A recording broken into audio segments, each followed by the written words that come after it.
যে সমস্ত গুনাহ মানুষ ভেতরে ভেতরে করে, এই সমস্ত গুনাহ এর মধ্য থেকে একটা হলো হিংসা। সিরিয়ালে অনেকগুলো বলা যাবে, কিন্তু আমি মাত্র এক দুইটা নিয়ে আজকে আলোচনা করব, খুব বেশি সময় নেব না। হিংসা এটা একটা গুনাহ, সগীরা গুনাহ না, কবিরা গুনাহ। এই হিংসা নাই এমন কোন মানুষ আছে? কঠিন। কারোর মধ্যে মাত্রা বেশি, কারোর মধ্যে কম, কিন্তু কম বেশ হিংসা সবার ভেতরে থাকে। ইল্লা মার রাহিমা রাব্বি, আল্লাহর কিছু খাঁটি বান্দা, তাদের কথা ব্যতিক্রম। যারা হাসাদ, কোরআনের ভাষায় হাদিসের ভাষায় এটাকে বলা হয়েছে হাসাদ, বাংলায় বলি আমরা হিংসা। এই হিংসা নামক রোগ থেকে পরিচ্ছন্ন এবং মুক্ত মানুষের সংখ্যা একেবারেই কম। আপনি নামাজি রোজাদার মানুষ পাবেন, হজ করা মানুষ পাবেন, ফজর পর্যন্ত ওয়াজ করতে রেডি আছে, প্রস্তুত আছে, এরকম মানুষও পাবেন। কিন্তু মনটাকে হিংসা থেকে মুক্ত করা মানুষ পাওয়া বড় কঠিন। এই হিংসাটা, এটার পরিচয় হলো অন্য কারোর ভালো দেখলে নিজের ভিতরে অস্থির লাগা, অন্যের ভালো দেখলে নিজের কষ্ট লাগা, খারাপ লাগা, এটাকে বলে কি? হিংসা। এই রোগটা আমাদের মধ্যে আছে না নাই? প্রত্যেকটা মানুষ কারোর না কারোর সাথে তার একটা কম্পিটিশন থাকে, একটা প্রতিযোগিতা থাকে। যার সাথে তার প্রতিযোগিতা থাকে, ওই লোকটা একটু আগায় গেলে, ভালো পারলে, কোনো অ্যাচিভ হলে, কোনো ভালো অর্জন করলে, আপনার মনের ভেতরে যদি জ্বালা পোড়া শুরু হয়, আপনি যদি মনে মনে কামনা করেন তার ক্ষতিটা হোক, তাহলে এটার নাম হলো হিংসা। এই হিংসা কি সওয়াবের কাজ না গুনার কাজ? সগীরা গুনাহ না কবিরা গুনাহ? কবিরা গুনাহ। কিরকম কবিরা গুনাহ জানেন? আল্লাহু আকবার। রাসূল করিম সাল্লাল্লাহু আলাইহি ওয়াসাল্লামের বিভিন্ন হাদিস থেকে বোঝা যায়, হিংসা মানুষের ভালো ভালো নেকামল গুলোকে ভেতরে ভেতরে, ক্যান্সার যেরকম ভেতরে ভেতরে মানুষকে শেষ করে দেয়, মানুষের নেকামল গুলোকে ভেতরে ভেতরে সব নষ্ট করে দেয়। আগুন যেরকম কাঠকে জ্বালিয়ে পুড়িয়ে ভস্ম করে ছাই করে ফেলে দেয়, ঠিক একই ভাবে হিংসা নামক ব্যাধি যদি কারোর অন্তরে থাকে, ভেতরে থাকে, এটা দেখা যায় না, এটা গোপন গুনাহ, তাহলে মানুষের সমস্ত নেকামলকে ভেতরে ভেতরে শেষ করে দেয়। সে আমল করে করে পাহাড় জমায়, এদিকে হিংসার কারণে তার সমস্ত আমল ছাই হয়ে যায়, বরবাদ হয়ে যায়। ভাইরা আমার, এই জন্য হিংসা নামক এই ভাইরাস থেকে নিজের বুকটাকে পরিচ্ছন্ন করার চেষ্টা করতে হবে। আল্লাহ তাআলা আমাদেরকে তৌফিক দান করুন। রাসূল করিম সাল্লাল্লাহু আলাইহি ওয়াসাল্লাম বলেছেন, আবু হুরায়রা রাদিয়াল্লাহু তাআলা হাদিস বর্ণনা করেছেন, লা তাহাসাদু, ও মুসলমানরা তোমরা একে অন্যের প্রতি হিংসা করো না। নবীজি নিষেধ করেছেন, এজন্য হিংসা করা হারাম। ওয়ালা তানাজাসু, তোমরা একে অন্যের বেচাকেনাতে মধ্যখান দিয়ে ঢুকে ডিস্টার্ব করিও না, ক্ষতি করিও না, প্রতারণা করিও না। ওয়ালা তাবাগাদু, এবং তোমরা একে অন্যের প্রতি শত্রুতা অন্তরে রাখিও না। ওয়াকুনু ইবাদাল্লাহি ইখওয়ানা, আর তোমরা আল্লাহর বান্দা ভাই ভাই হয়ে থাকো। এখন কারোর সাথে আপনার শত্রুতা নাই এমন কোন মানুষ আছে? শত্রুতা যে অন্তরের ভেতরে রাখি আমরা, এটা তো দেখা যায় না। দেখা যায়? মুশকিল হলো, উপর দিয়ে আপনি হাসতেছেন, মুস্কি হাসি দিচ্ছেন, অথচ তলে তলে আপনি তার প্রতি আপনার শত্রুতা আছে, আপনার হিংসা আছে।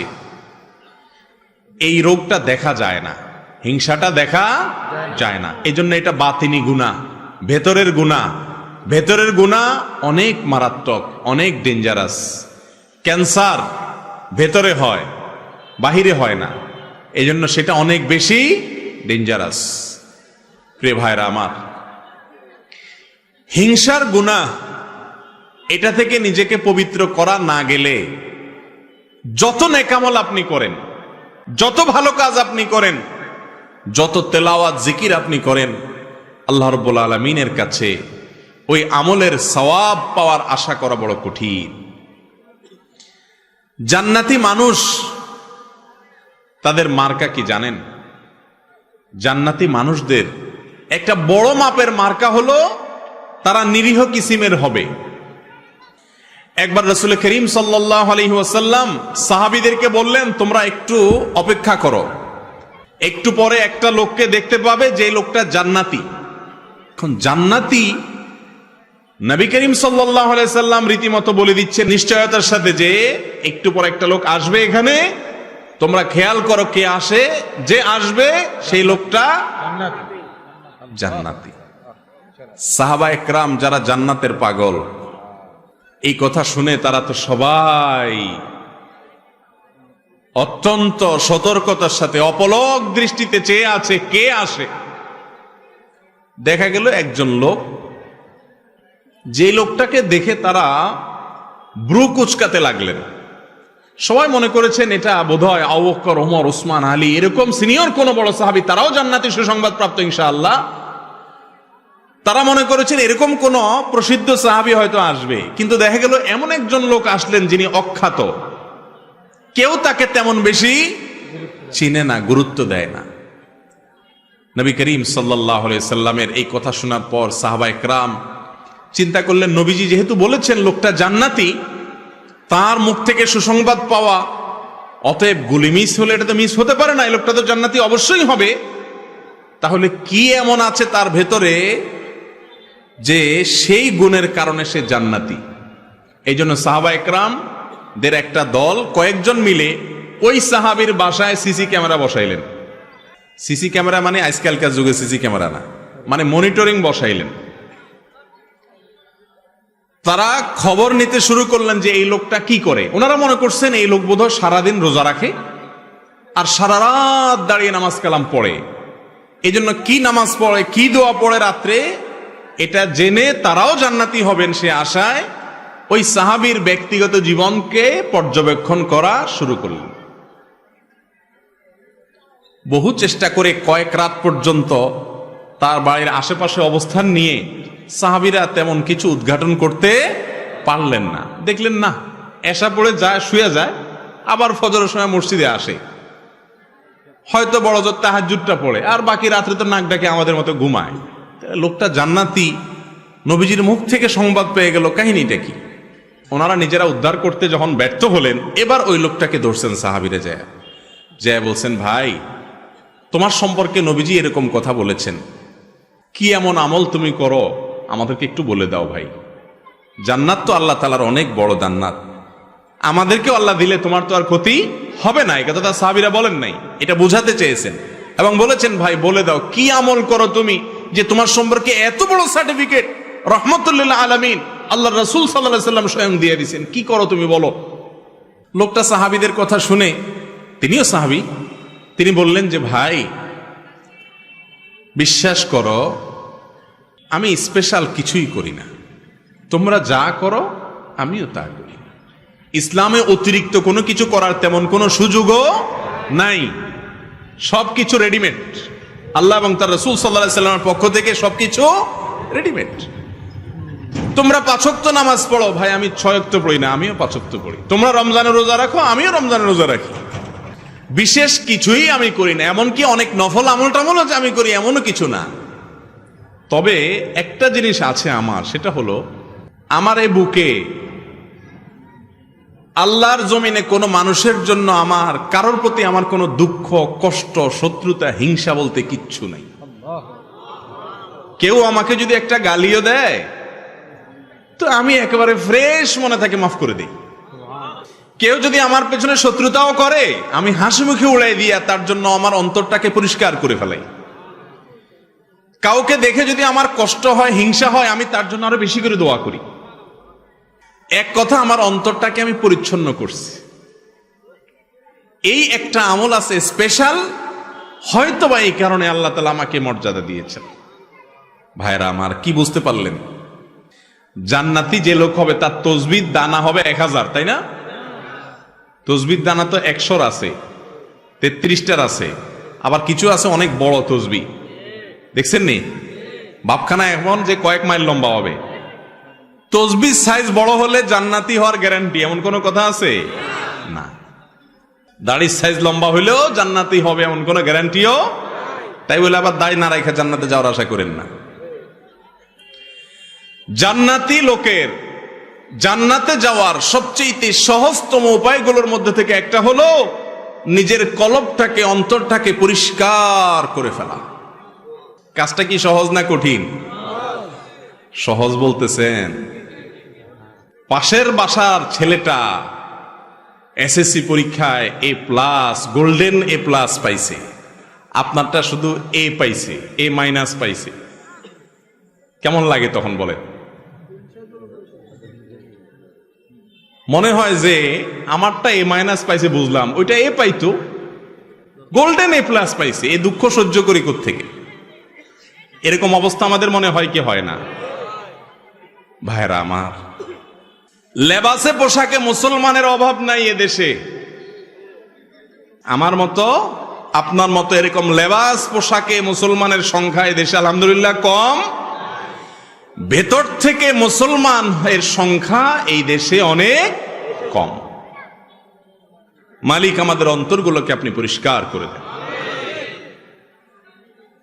একজন খাঁটি মুসলমান, একজন জান্নাতি মানুষের অন্তরে কারোর প্রতি শত্রুতা, বিদ্বেষ, হিংসা থাকতে পারে না। মানুষ শত্রুতা করবে, চলতি পথে বহুত লোক আপনার শত্রুতা করবে, সবাই তো ফেরেশতা না, কিন্তু আপনার কাজ হলো সবার জন্য ক্ষমার দরজাটাকে একেবারে উন্মুক্ত করে দেওয়া। ভাইরা আমার, হিংসুক যখন অন্যের ভালো দেখে হিংসা করে, তখন কি সে নিজে সুখী হয় না দুঃখী হয়? আরো কারোর ভালো দেখে যদি আপনার ভেতরে জ্বলে, গ্যাস্ট্রিকের কারণে ভেতরে জ্বললে যেরকম কষ্ট হয়, কারোর ভালো দেখলে ভেতরে জ্বললে সে জ্বালাতেও নাকি ভালো লাগে? কষ্ট হয়। ইবলিস আপনার আমার এত জঘন্য শত্রু যে সে সব সময় আমাদের যেটাতে কষ্ট হয় সেদিকে নিয়ে যায়। এখন কথা হলো, আমাদের অন্তরে হিংসা আছে কিনা এটা বুঝবেন কিভাবে? এটা বোঝার একটা ছোট্ট মিটার আছে। মিটার দেব, মিটারটা ফ্রি, কোনো পয়সা কই লাগবে না, মিটারটা সবাই বুঝে নেন। মিটারটা হলো আপনার সাথে যাদের কম্পিটিশন আছে না, এই যে মিডিয়ার ভাইরা ক্যামেরা কতগুলো সেট করে বসে আছে, ওনাদের মধ্যে পারস্পরিক কম্পিটিশন আছে না? কার চ্যানেলে কত বেশি সাবস্ক্রাইবার হয়, কত বেশি ভিউ হয়। এখন মনে করেন এক ক্যামেরাওয়ালা ভাই দেখলো আরেক ক্যামেরাওয়ালা ভাইয়ের চ্যানেলে ভিউর পরিমাণ অনেক বাড়ছে, তখন যদি তার ভেতরে কষ্ট হয়, চিনচিন করে একটু জ্বলে বুকের ভিতরে, তাহলে বুঝতে হবে কি হচ্ছে? হিংসা হচ্ছে। ওনাদেরটা দিয়ে বুঝাইলাম, আপনারা জোরে জি বলে নিজেদেরকে পাক মনে করেন না, আমরা সবাই এই রোগের রোগী। একজনের ভালো দেখার পরে যার সাথে আপনার কম্পিটিশন হয়, প্রতিবেশীর সাথে হয়, ভাই বোনে হয়, এমনকি বন্ধু বান্ধবের মধ্যে হয়, আলেমদের মধ্যেও আর একটু বেশি হয়। ঠিক না বে? ঠিক। ভালো দেখতে পারে না। একজনের মাহফিলে লোক বেশি হলে আরেকজন বলে যে আমি দেখাই দিতাম চান্স পাইলে। এই সমস্ত রোগ আমাদের মধ্যে আছে না নাই? আল্লাহু আকবার। ভাইরা আমার, এই হিংসা এত ডেঞ্জারাস ইবাদত, এত ডেঞ্জারাস অপরাধ, গুনাহ, যে এটা দেখা যায় না। ইয়া বড় দাড়ি, লম্বা রুমাল, বিশাল বড় পাগড়ি, লম্বা জুব্বা, সবই ঠিক আছে, কিন্তু ভিতরে ভিতরে হিংসার ডিব্বা। হতে পারে কি পারে না বলেন? ভাইরা আমার, অন্যের ভালোর খবর শোনার পরে, কারোর ভালো দেখার পরে যদি ভেতরটা চিন করে জ্বলে ওঠে, তাহলে এই মিটার দিয়ে বুঝবেন যে আপনার অন্তরে কি আছে? হিংসা নামক রোগ আছে। এই রোগ অন্তরে থাকলে আপনি কখনো সুখী হতে পারবেন না। আরেকজনের ভালো দেখার পর যদি আপনার ভেতরে কষ্ট হয়, এর মানে হলো আপনার ভেতরে কুফুরির দানা আছে। কিসের দানা? কুফুরির দানা। কুফুরি বুঝেন? আল্লাহ তাআলাকে অস্বীকার করা কত ডেঞ্জারাস বিষয়। আল্লাহর অস্বীকারের দানা আছে আপনার ভিতরে, কিভাবে বুঝবেন? আল্লাহ রাব্বুল আলামিন যদি ওনাকে কোনো ভালো কিছু দেয়, অনেক ভালো কিছু দিলেন, এটা দিছে কে? আল্লাহ। আপনার যদি জ্বলে, আপনার যদি কষ্ট হয়, আপনার ভেতরে যদি অস্থিরতা লাগে, পেরেশানি লাগে, চিনচিন করে, হিংসা হয়, তার মানে আল্লাহর যে ফয়সালা, আল্লাহর যে বন্টন, আল্লাহ যে তাকে দিয়েছেন, আপনি আল্লাহর এই ফয়সালাকে মানতে পারতেছেন না। এটা এক প্রকারের অস্বীকৃতি না? এই জন্য বললাম, হিংসা এই রোগটি মূলত মানুষের অন্তরে কুফরির দানা থেকে সৃষ্টি হয়। আমরা হয়তো খেয়ালও করি না, সবাই কম বেশি রোগের রোগী। হিংসার মতো অপরাধ, যেটাকে আমরা অপরাধ মনেই করি না,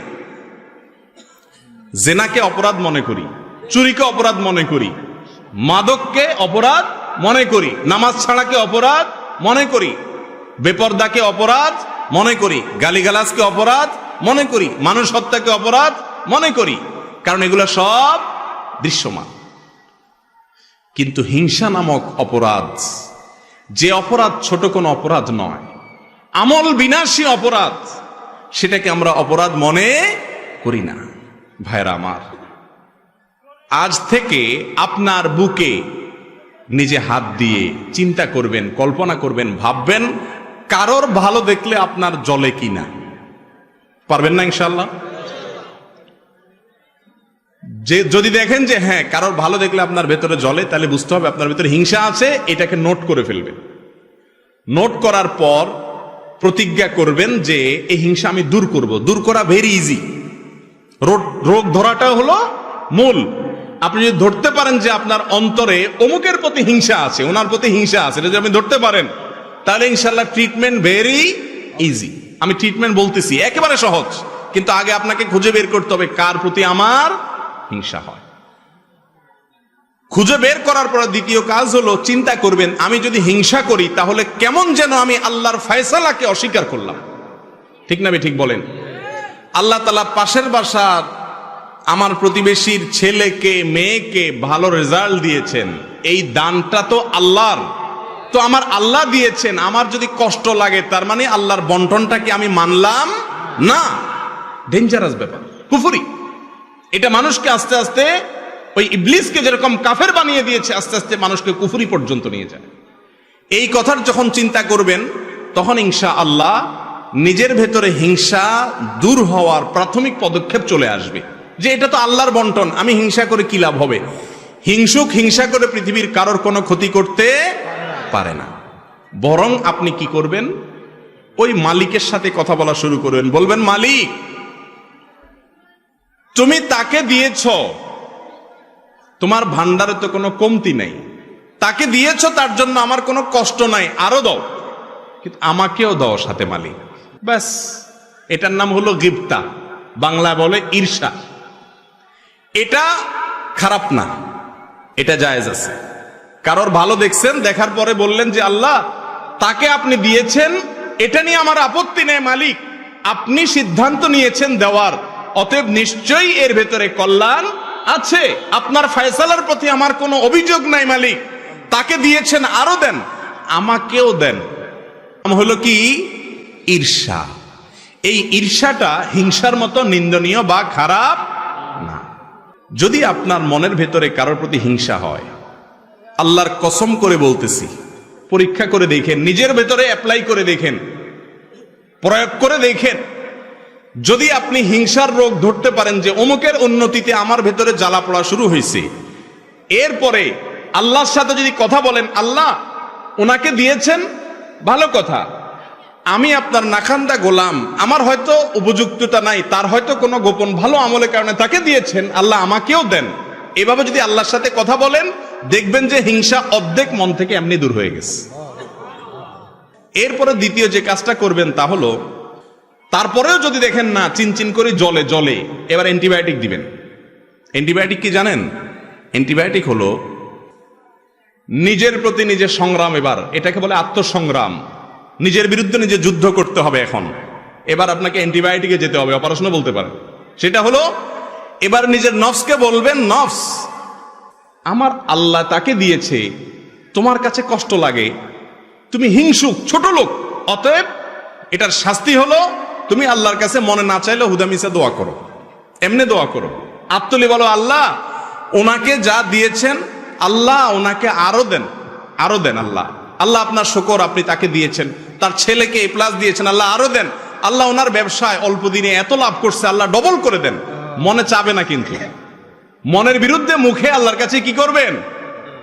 এটা বললে আপনার ভেতরকার যে প্রবৃত্তি, আত্মা, নফস, এই নফস রুসওয়া হবে, বেইজ্জত হবে, লাঞ্ছিত হবে, এবং ইনশাআল্লাহ হিংসা থেকে সে আস্তে আস্তে সরে আসবে। শয়তান তখন বলবে ছেড়ে দেমা কেন্দেবাসি, কারণ এই লোক উল্টা বরং যার প্রতি হিংসা হয় তার জন্য দোয়া করা ধরছে। তার জন্য যদি দোয়া করা ধরে, শয়তান চিন্তা করবে যে এই লোক তো উল্টা বরং আরো তার অন্তরটাকে প্রশস্ত করতেছে। ইমানদারের মন কখনো সংকীর্ণ হতে পারে না, কিন্তু আজ আমাদের মনগুলা সব ছোট, ঠিক না বে ঠিক? মুমিন বড় মনের হতে হবে। কিসের হতে হবে? বড় মনের হতে হবে। আল্লাহ তাআলা আমাদেরকে তৌফিক দান করুন।